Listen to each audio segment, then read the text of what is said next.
There are people who think that the Sixth is Mahler's greatest, most fantastic, most daring symphony. And I agree, there is something special about this work.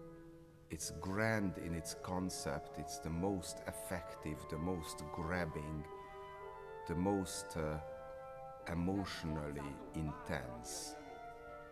And I can very well imagine that Mahler maybe went even too far, and that was one of the reasons why he had to change the order of the movements. There is a lot of scientific discussion, what is right or wrong.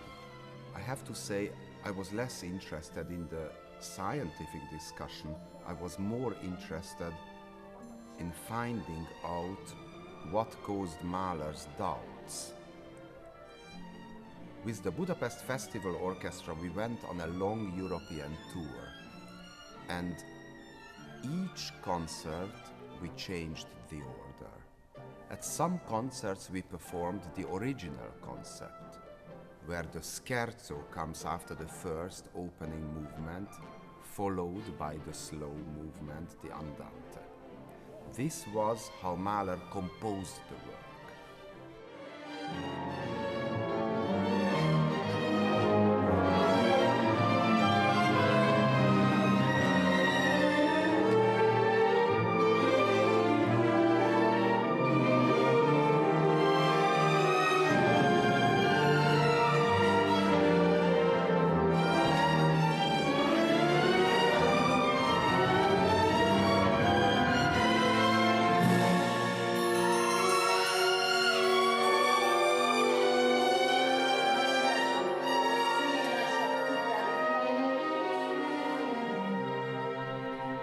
Other concerts we performed it with the reversed order, with the slow andante immediately after the first opening movement.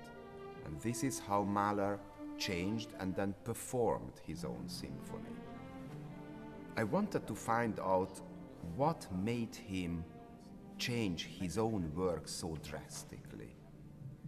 And after a few concerts it became clear to me the concept is excellent, wonderful, the transitions make sense, the whole architecture is beautiful.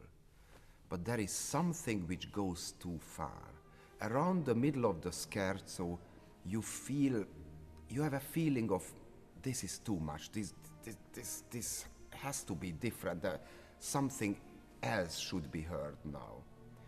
And with the change, with the slow movement being inserted between the first and the scherzo, there is just enough variety and it's a different concept, but it works more, it's more human, it's more acceptable.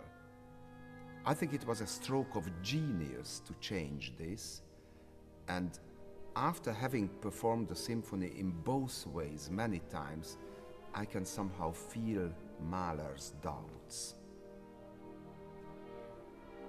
The Sixth is a tragic symphony because it ends with a desperate cry, a protest and something really very, very sad. Bruno Walter, for example, who knew Mahler very well, refused to conduct this symphony because he said that a symphony has to be uplifting. It has to give an optimistic, positive message to people. And I understand Walter. It makes sense that music is an uplifting art. But Mahler was very, very honest. And this is a tragic symphony, and we have to accept it in its tragic, natural, honest way. The famous paradox about the Sixth Symphony is that he composed it in the happiest years of his life. And still, this is the most tragic, darkest piece of work which Mahler has written, and the most complex and the most wonderful. Why, we don't know. But maybe when a composer with the genius of Gustav Mahler composes a symphony, then this is not about everyday experiences, not about the everyday happiness or unhappiness. It's something much deeper.